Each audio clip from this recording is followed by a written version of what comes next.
તો પોલીસના ઉચ્ચ અધિકારીઓને હર્ષ સંઘવીએ મોટી સલાહ આપી। એસપી કક્ષાના અધિકારીઓ ઈગો રાખે સાઈડમાં તેવું હર્ષ સંઘવીએ કહ્યું। અધિકારી તરીકેનો ઈગો અનુભવીને ભારે પડે છે। કોન્સ્ટેબલને જેટલો અનુભવ હશે એટલો આઈપીએસને નહીં હોય। કેટલાક અધિકારીઓ જુનિયરને માત્ર હેરાન કરવાનું જ વિચારતા હોય છે અને હર્ષ સંઘવીએ આ વાત કરી છે એટલે તમામ એવા ઓફિસરો માટે ખૂબ મોટો સંકેત છે કે જેઓ આ પ્રકારનું વર્તન કરતા હોય તેમણે ચેતી જવાની જરૂર છે।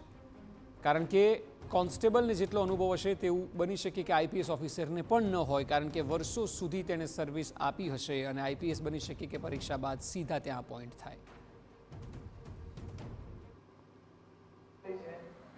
કે આપણો અધિકારી તરીકે ઈગો એટલો હાઈ થઈ જાય છે કે જિલ્લાનો વર્ષો વર્ષથી જે અનુભવી અધિકારી છે, કોઈ એએસઆઈ કોન્સ્ટેબલને જેટલો અનુભવ હશે ને વિસ્તારમાં, એટલો અનુભવ તમે ગમે તેવી મહેનત કરો તમને નહીં થશે। પરંતુ આપણે રેન્કના આધારે જો બેસશો અને ખાલી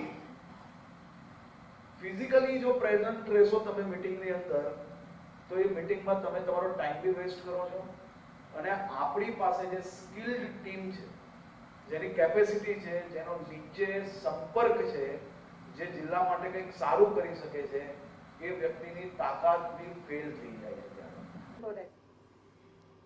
તો તેઓએ અધિકારીઓને કહ્યું કે અધિકારીઓનો ઈગો એટલો બધો ઊંચો હોય છે કે અન્ય જુનિયર્સને તેઓ ગણતા જ નથી।